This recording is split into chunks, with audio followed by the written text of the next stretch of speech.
Hi అండి, అందరూ ఎలా ఉన్నారు? అందరూ బాగుండాలి, అందులో నేను నా కుటుంబం ఉండాలి.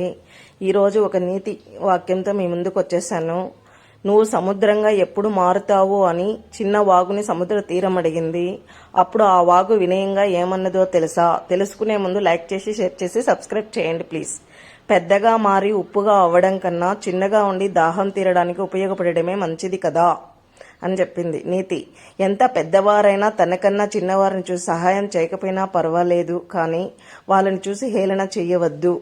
ఎవరి ప్రతిభ వాళ్ళది, అంతే కదా ఫ్రెండ్. మన ముందర ఒకడు అంటుంటాడు, నిచ్చెన లేకుండా పైకి వెళ్ళిపోతాను, పై మెట్లెక్కి నిచ్చెన లేకుండా 3 అంతస్తుల మేడ ఎక్కుతాను అని.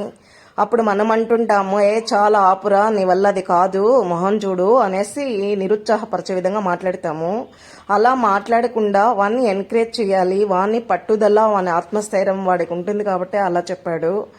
అలా మనము నిరుత్సాహపరిచే విధంగా మాట్లాడితే ఆ ఎదుటి వ్యక్తి ఎప్పటికీ ఎదగలేడు. వానిలో ఏదో మన వల్ల కాదేమో, మనం ఎదగలేమో, మనము విజయం సాధించలేమేమో అనే ఒక నిరుత్సాహం వచ్చేస్తుంది. కాబట్టి ఎవరిని అలా మాట్లాడకుండా ఎంకరేజ్ చేయడం బెస్ట్.